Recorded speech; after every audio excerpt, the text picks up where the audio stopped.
Bismillah ar-Rahman ar-Rahim. Hello, this is the lecture about semantics.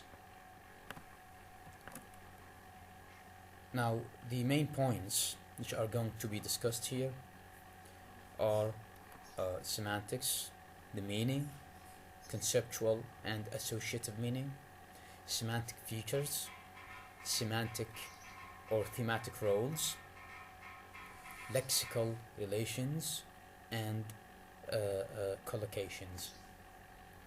Now, starting with defining semantics. Semantics is the linguistic study of meaning of natural language expressions. Expressions here include words, phrases, and or sentences. So the meaning of language expressions represent the meaning of words, phrases, and sentences. Of course, each of these three types of expressions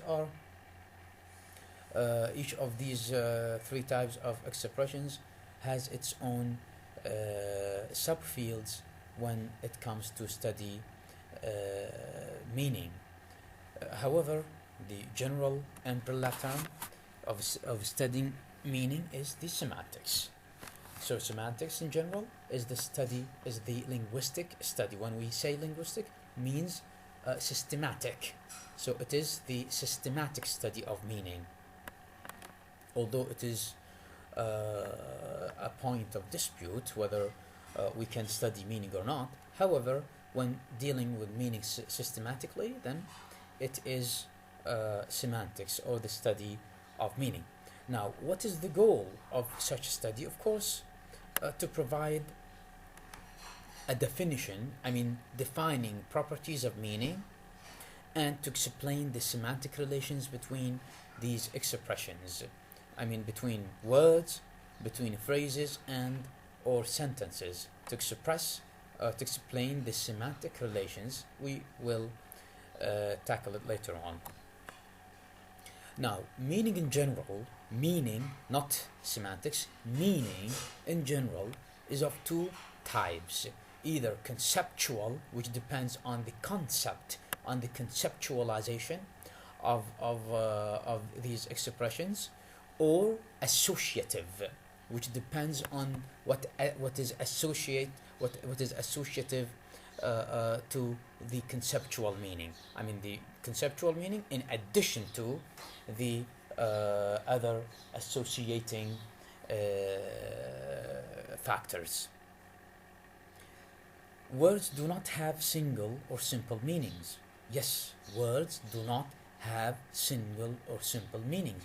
Words have different meanings. However, these meanings are different according to the different environments, according to the different context or context. Different context or different context where they occur. The context, as it has been previously defined, is the linguistic context, while the context in general is the situational, physical, and so on and so forth types of context. Now, what is the conceptual meaning? The conceptual meaning is the basic elements conveyed by the literal meaning of the word. Now, when we deal with the conceptual meaning, it is the dictionary meaning, the meaning given in the dictionary, the meaning which is interpreted literally as it is. For example, we say go, it means يذهب in Arabic. So this literal meaning is called the conceptual meaning. When we say dog, which means the animal creature that means kalb in Arabic. When we say cat, and so on and so forth. So the literal meaning that we conventionally conceptualize it. Sometimes it is not only the conceptual meaning that we use. No, sometimes we use certain associating properties of words. Not only the concept, not only the literal meaning, no. We use symbolism, for example. We use symbolism for these to give associative meaning, and this associative meaning mostly uses the other properties that are related to the emotional state, to the physical state, to the capacity, and so on and so forth. For example, back to our example, if we use kalb, in terms of literal or conceptual meaning, it is an animal, a creature, which has certain features and specifications. While when it comes to using it at the level of associative meaning, no, the matter is different. We connotate things. For example, dog is used as a symbol of loyalty, or dog is used as a symbol of watching things, and so on. So this is the meaning behind associative meaning, which completely depends on the context. These are the examples. Now, why is conceptual meaning helpful? Conceptual meaning helpful because it allows us to account for the oddity of the sentences, such as the apple ate the hay. Of course, if we deal with the conceptual meaning, I mean the literal meaning, we can recognize, we can figure out that there is no apple eating.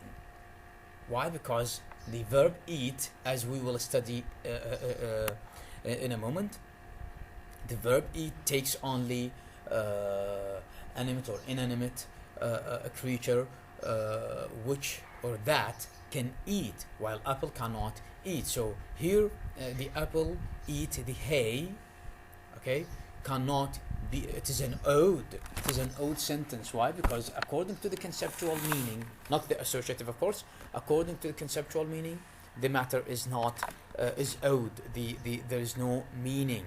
There is no meaning to such a sentence. Why? Because the apple cannot eat, although the sentence is syntactically well formed. Now, a procedure for analyzing conceptual meaning of words into its crucial elements or features. A procedure for analyzing the conceptual meaning of words into its crucial elements or features is called the semantic features. The semantic features. So what is semantic features, or what are the semantic features? So the semantic features is, as a term, as one term, is, or as features are. Approach for analyzing conceptual meaning of words into it helps us to differentiate the meaning of one word from another. Now, for example, the apple ate the grass, for example, or the hay. Now, if we go back to the semantic features of the word apple, we will find that apple cannot eat the hay. If we say the cow ate the hay, now the semantic features of the cow enable the cow to eat the hay, and so on and so forth. For example, we cannot say the dog is writing. Why? Because the features of the dog, the semantic features of the dog, cannot or do not enable the dog to write. While if we say Ahmed is writing, no, Ahmed is a human being, so a human being is entitled to have the semantic features of writing. Now, words are composed of smaller meaning. These smaller meanings or components are combined to form different words. So these features, the semantic rules or semantic features are combined together, all together, to give the meaning of words, and the meaning of words are combined all together to give the meaning of phrases, and the meaning of phrases are combined all together to give the meaning of sentences, and so on and so forth.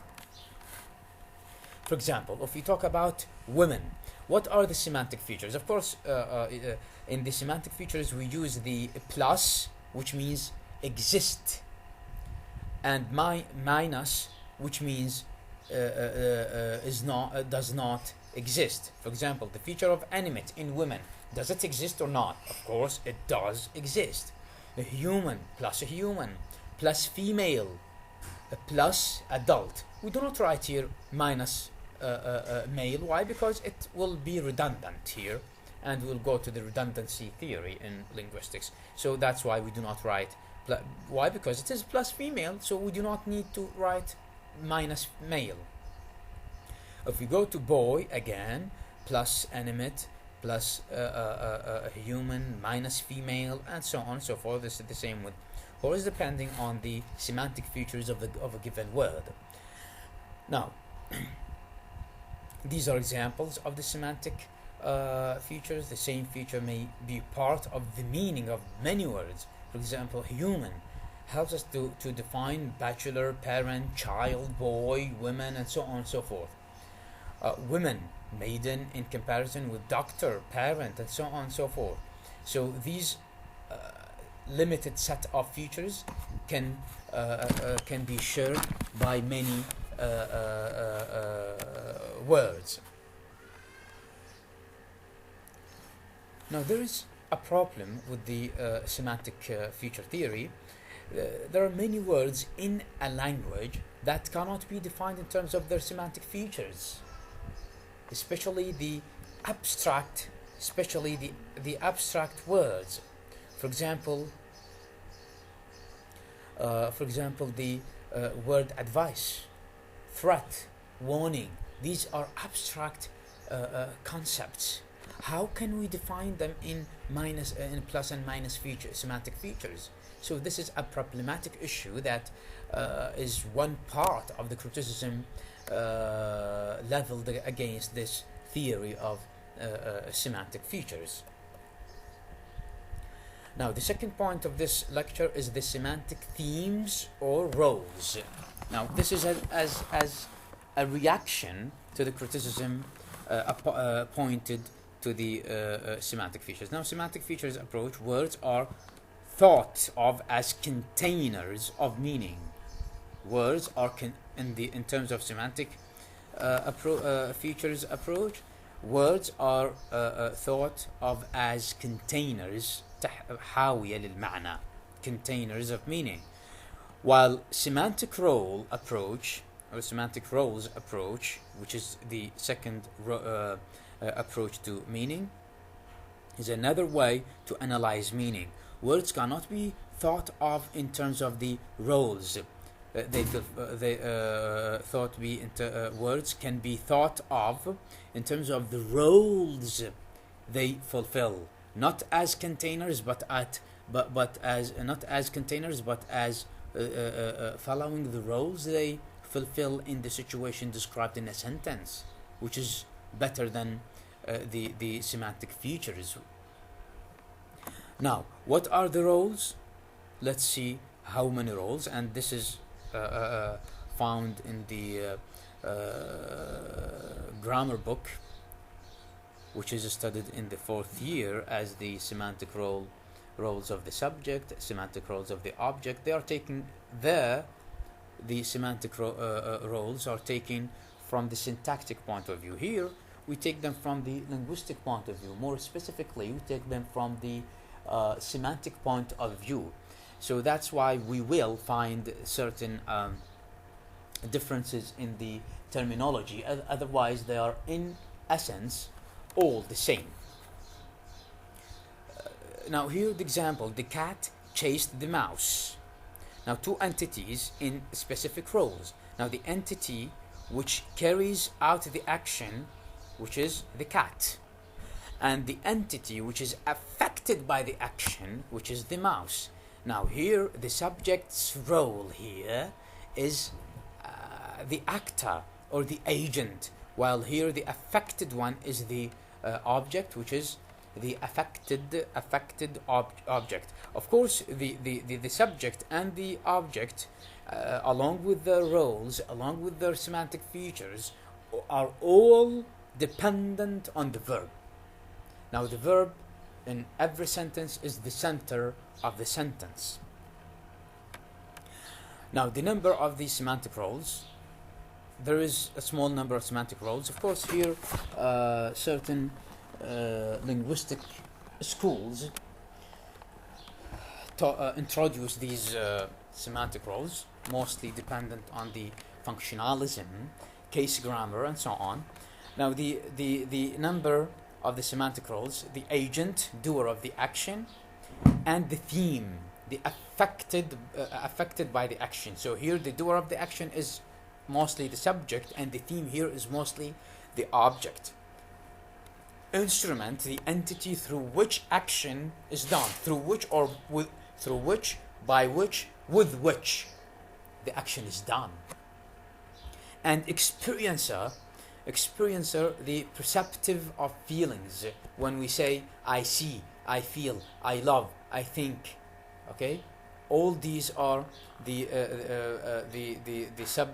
subject is the experiencer, and the object is the recipient. Then the location, source, and goal. The location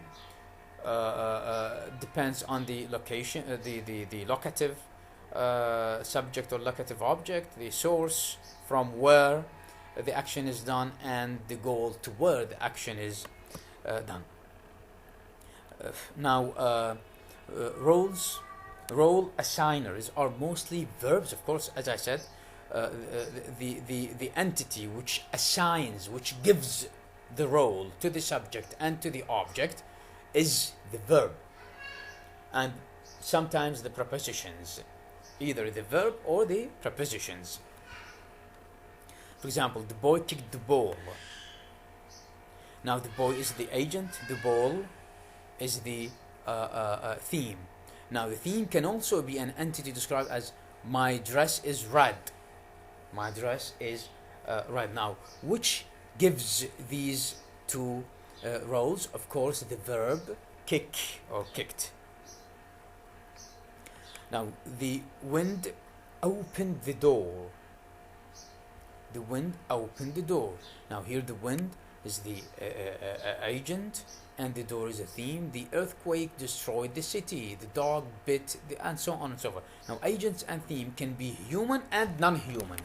Agents and theme can be human and non-human. There are some modifications in the grammar. Sometimes they say when the subject is non-human, then it is instrumental subject. These are the details of the agent.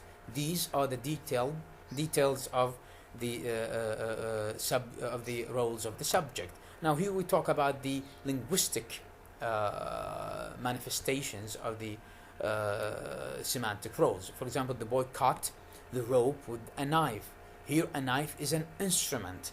Now, if you say a knife cuts the rope, now here the subject is an instrument, while the boy cut the rope with the knife is an instrument. Now, the girl feels sad, as I said, the verbs of feeling and perception. The subject here, the girl, is experiencer when we have see, hear, enjoy, know, and so on and so forth. The location, of course, it's all about the location. The ball is under the bed. So where is the ball? Is under the bed. Now, the bed here is the locative role. On the table, in the house, inside the class, and so on. Source and goal. Source: she moved from Greece to Italy to England. So Greece is the source and England is the goal or the recipient. Now, the third point, or the third approach to the to semantics, the study of meaning of linguistic expressions such as words, phrases, and sentences, is rather another one, which is lexical relations. Lexical relations. Now, we've talked about the semantic features. then the semantic roles, and then the lexical relation. What is the lexical? Now, semantic roles and semantic features explain and define one word. One word. This is the criticism against the two previous approaches. Okay, why? Because they deal with explaining one word, while linguists are also interested in the relationships between words. Now, between one word and the other. Now, two words may have the same meaning, perhaps versus maybe. They have the same meaning. Opposite meaning, black versus white. A broader meaning, dog versus animal. A whole part meaning, face versus nose. Of course, nose is part from the whole, which is the face. And so there are so many examples to these. Now, this is the main criticism that brings lexical relations into the scene. Now, what are the lexical relations? The lexical relations, from its name, is the relations between, among and between the words inside the language, not outside the language. When they are outside the language, then we have reference. When they are inside the language, then it is the sense. So sense and reference are contrastively collocated. Now, they represent synonyms, acronyms, antonyms. We will find out the others. Now, synonyms mean similarity in meaning. They are not identical. This is the most important point. Words are not identical in meaning, but similar in meaning. Similar in meaning. When we say similar in meaning, we mean that we do not use the words, the synonyms, all the time interchangeably. Why? Because we depend on certain contexts to use certain words and other contexts to use other similar words. Usually not exactly the same, as we said. For example, huge, large, baby and infant, student, pupil, and so on and so forth. The meaning may be pretty similar, with the difference in the way we use the words. As I said, we use the words in certain contexts. That's why we do not say they are completely similar or identical. They are not. Antonyms mean when two forms have opposite meaning. And here we have gradable and non-gradable. The oppositeness of meaning, we have gradable opposites, which can be graded. يعني يتدرج تدريجيا. For example, if you don't pass, you will fail. This is not gradable. You either pass or fail. If you're not dead, you must be alive. There's no position in between. Gradable, if you're not rich, you're poor. But you could be poorer. You could be richer. Okay? You look very rich. You look very poor. She's richer than him. So she's the richest, the poorest, the most beautiful. So these are the gradable or grades of the antonyms. Sometimes we have the reversives antonyms. The reversive antonyms, which are the reverses meaning of words. For example, we say address or dress, undress. Polite, impolite. Accurate, inaccurate. These are reversive, okay, of antonyms. We make the antonyms through the reversiveness. Now, hyponymy is another lexical relation, sometimes called sense relations. Both are the same, sense relations or lexical relations, sometimes semantic relations. So, hyponymy is when the meaning of one form is included in the meaning of another. We say nose is part of the face. Face is part of the body of a human being. Okay, as mentioned in this example, a dog is a kind of animal, superordinate which is the higher level. When we say animal is the superordinate of to the dog, and the dog is subordinate to the superordinate animal. Now here, for example, the living thing or creature, either creature or plant, animal or insect.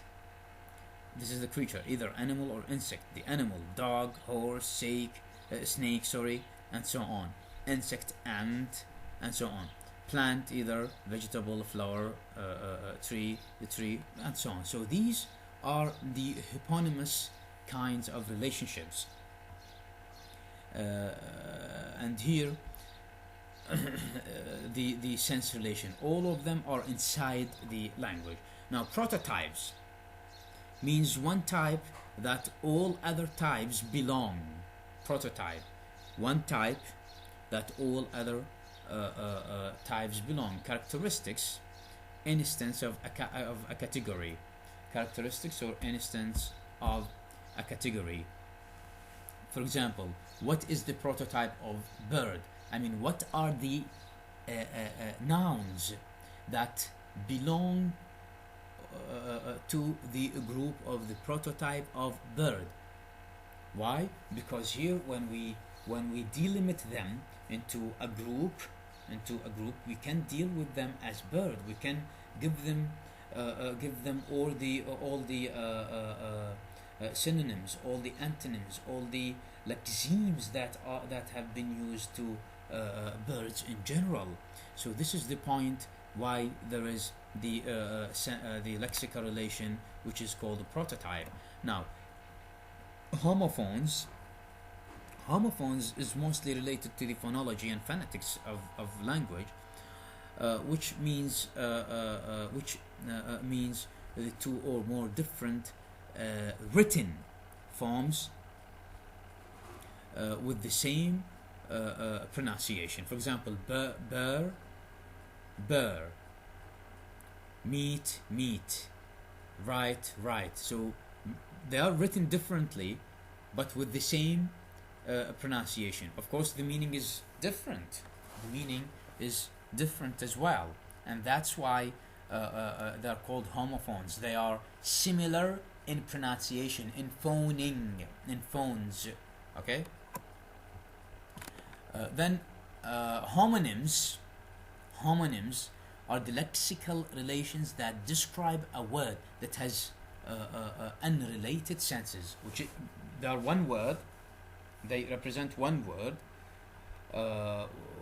which has no synonymous or antonymous relation. For example, the word bank as a riverside and bank as a financial institution. They have no relation at all in terms of meaning. They are not synonymous, they are not antonyms, they are not hyponymous, and so on and so forth. They are homonyms. Or the pupil at the school and the pupil in the eye. Of course, they are hugely different. Okay? These are thought to be the same words, but they have different histories and etymologies. The history of bank as a riverside and the history of bank as a financial institution are completely different. Now, polysemy means a word or an expression that has multiple meanings that are related conceptually or historically. Which here, polysemy, it is part of whole. Okay? For example, head, organ of the body, cover of a bottle, person at top, or company or department. All these are the meanings of head, but why? But all these meanings are related to the word head in terms of sharing certain features of meaning that constitute them. And here the example from the Arabic language, we say fataha, the verb fataha. We can say fataha tariq al-Andalus. Here means liberate, harrara. Okay? and فتح طارق الباب, opened the door. You see, so liberate and open have been assigned the same word or the same verb, which is the same polysemous verb, which is open, فتح in Arabic. And there are so many studies regarding this polysemy, which is a very interesting topic in terms of meaning and lexical semantics. There is the metonymy. Which is used as a figure of speech all the time when a concept is not called by its name, but by the name it is initially associated with. When a concept is not called by its name, but the name which is initially associated with. For example, the word crown is used for the king or royalty. We say the crown. We say the White House to refer to the US government. We say Downing Street refers to the British government. Okay? We say Yadullah فوق أيديهم. We say أصحاب القرية. Of course, we do not mean the fellows who live in the village. No. Okay? And neither do we mean the physical hand of Allah, because Allah, may Allah forbid, does not have a hand. So these are metonymous expressions. We say, for example, al-tarbiyah, تعلن عن something. Okay? So who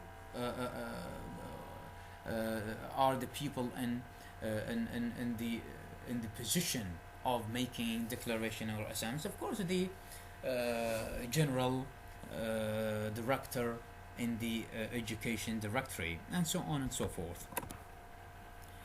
Now, finally, the collocations. Collocations are words that occur together, co-occur together, I should say, co-occur together. مصاحبات. Okay, for example, hammer, nail. Of course, when you hear of the hammer, the first thing comes to your mind is the nail. When you see table, the word table, of course, the first thing comes to your mind, chair, شاي, سكر, جبن, مربى, تمن, مرق, and so on and so forth. In recent years, corpus linguistics has found, of course, a new computerized way to list all collocations. Of course, these are through the frequencies and frequent use of collocations of words taken from native speakers, taken from written text to be put in certain data, in certain corpus data, and so many dictionaries are made in this regard. That's all the concern of semantics.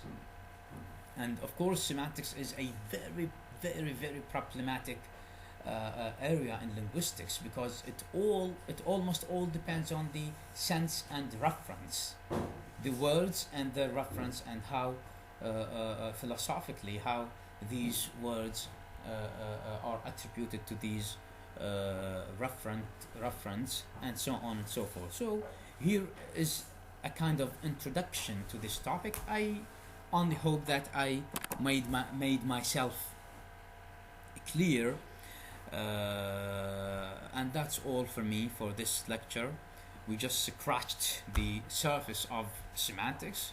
I hope that you will have understood this by the time you watch this lecture. And if you have any inquiry, any question, please do not hesitate to refer to me online. Thank you very much.